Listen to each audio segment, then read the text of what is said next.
നമസ്കാരം. ഇന്നത്തെ വീഡിയോ പച്ചത്തേങ്ങ അരച്ച സാമ്പാറിൻ്റെ റെസിപ്പിയാണ്. അതിനായി 1 കപ്പ് തുവരപ്പരിപ്പ് കഴുകി 1 മണിക്കൂർ കുതിർത്ത് കുക്കറിൽ പരിപ്പിന് മുകളിൽ വരുന്ന രീതിയിൽ വെള്ളം ഒഴിച്ച് വേവിക്കാൻ വയ്ക്കുക. ഇനി വേവാൻ 2 വിസിൽ മതിയാകും. ആവശ്യമായ പച്ചക്കറികൾ നമ്മൾ കഷ്ണങ്ങളാക്കി വയ്ക്കണം. വെണ്ടയ്ക്ക, മുരിങ്ങയ്ക്ക, തക്കാളി, വെള്ളരിക്ക ഇവ ഉണ്ടെങ്കിൽ നല്ലതാണ്.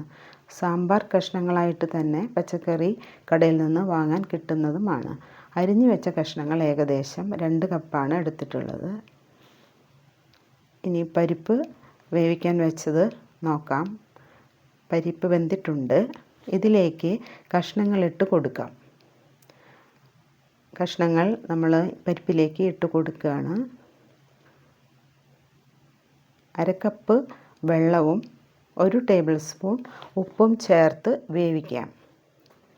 1 വിസിൽ മതിയാകും. കഷ്ണങ്ങൾ മാത്രമായി വേവിച്ചെടുത്ത് പരിപ്പിലേക്ക് ചേർക്കണമെങ്കിൽ അങ്ങനെയും ചെയ്യാം.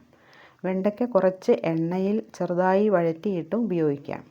ഞാനിവിടെ കുക്കറിൽ വേവിക്കുമ്പോൾ 1 വിസിൽ വന്ന ഉടനെ കുക്കറിൻ്റെ ആവി കളഞ്ഞ ശേഷം മൂടി തുറക്കും.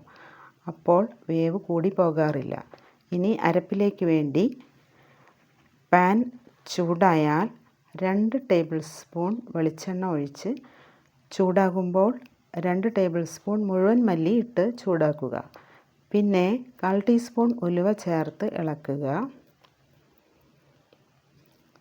പിന്നീട് ചെറിയ കഷ്ണം കായം ഇട്ട് മൂപ്പിക്കുക.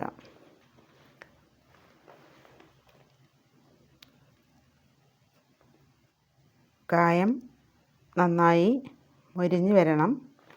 ഒരു ചെറിയ കഷ്ണം ഇട്ട് കൊടുത്താൽ മതി. വളരെ കൂടി പോകാൻ പാടില്ല.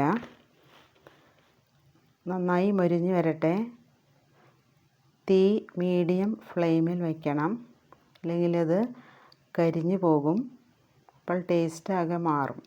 ഇനി 8 9 വറ്റൽമുളക് ചേർത്ത് മൊരിയിച്ചെടുക്കാം.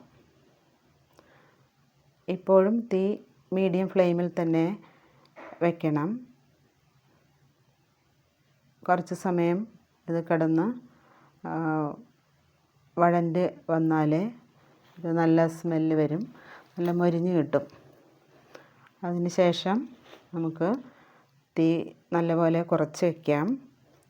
പിന്നീട് സ്റ്റവ് ഓഫ് ചെയ്ത് നമുക്ക് സ്റ്റവിൽ നിന്നും മാറ്റി വയ്ക്കാം.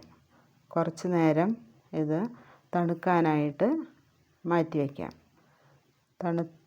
തണുത്തതിന് ശേഷം മാത്രമേ നമ്മളത് മിക്സിയിൽ അരയ്ക്കാനായിട്ട് പാടുള്ളൂ.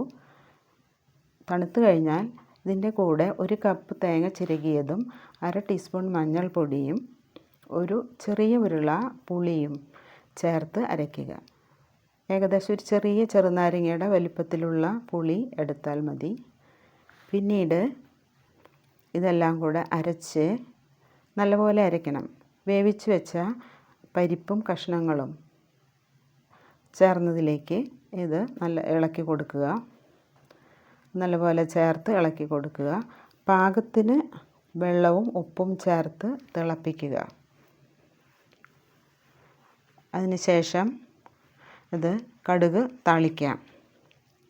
അതിനായി 2 ടേബിൾ സ്പൂൺ വെളിച്ചെണ്ണ ചൂടാകുമ്പോൾ 1 ടീസ്പൂൺ കടുക്, 1/4 ടീസ്പൂൺ ഉലുവ, 2 3 വറ്റൽമുളക്, കറിവേപ്പില എന്നിവ ഇട്ട് കടുക് പൊട്ടിക്കഴിഞ്ഞാൽ സാമ്പാറിലേക്ക് ഒഴിച്ചു കൊടുക്കാം.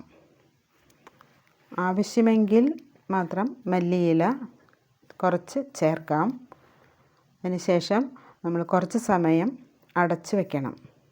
നല്ല സ്വാദും മണവുമുള്ള സാമ്പാറാണിത്. ചോറ്, ഇഡ്ഡലി, ദോശ എന്നിവയ്ക്കൊപ്പം സ്വാദോടെ ഉപയോഗിക്കാം. നമ്മൾ മറ്റ് പല തരത്തിലും സാമ്പാർ ഉണ്ടാക്കാറുണ്ട്. ഈ റെസിപ്പിയിൽ മുഴുവൻ മല്ലിയും അതുപോലെ മുളകും അതുപോലെ മൊരിയിച്ച കായവും ഒരു പ്രത്യേക ടേസ്റ്റാണ് കൊടുക്കുന്നത്. പച്ചത്തേങ്ങ അരച്ച് ചേർക്കുന്നതും നല്ലതാണ്. എല്ലാവരും ട്രൈ ചെയ്യുമല്ലോ. Thank you.